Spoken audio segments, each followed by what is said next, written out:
So ikaw, you are not important to me. Oo. Thank you, Mr. Chair. Yan. Yeah, huwag kang mag-alala. Hindi ako kailanman magdidemanda sa'yo. Oh, tumatawa ka pa eh. Thank you, Mr. Chair. Natatawa ka sa akin eh. No, Mr. Chair, I am expressing my gratitude, Mr. Chair. Ganun ba? You made a statement against me.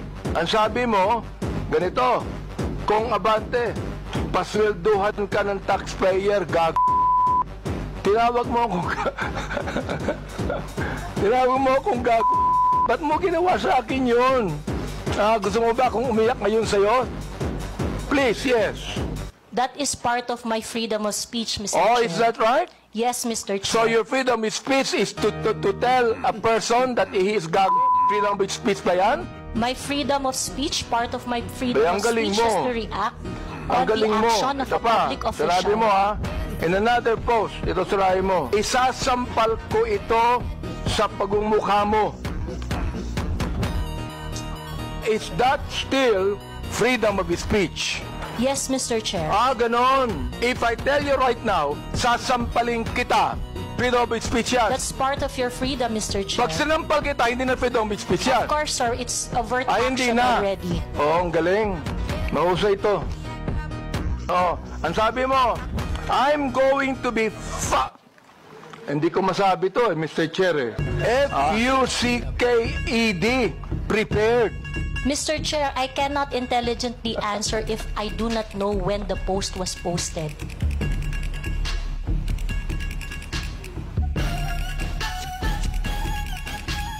You can post something today and you forget that tomorrow. Am I right? That is correct, Mr. Chair. That's very likely. You hated me. Hindi pwede sabihin mo sa akin na you love me. Is that a person that you said that you love me? I love you and because of that, isasampal ko ito sa'yo. At the very most, I do not like your performance as a member of the 19th Congress. But hate is such a powerful word, Mr. Chair. If you think that you are violated by my exercise of my freedom, you would have your right and don't worry. I'm not going to charge you. If I charge you in court, matatalo ka eh. Pero hindi.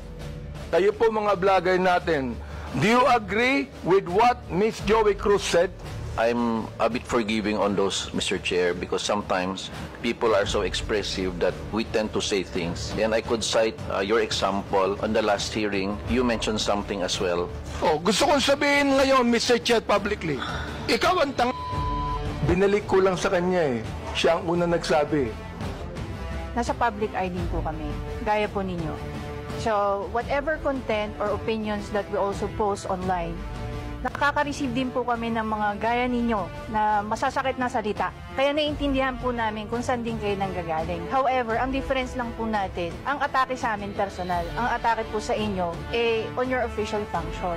Hindi ako binabas ng sino man bago ang Quadcom. Bakit kaya?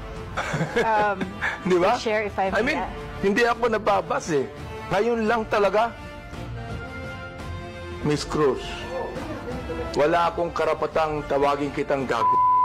And I respect your opinion, Mr. Chair. Not my opinion. That is my belief. I respect your belief, Mr. Chair. Iba yung belief.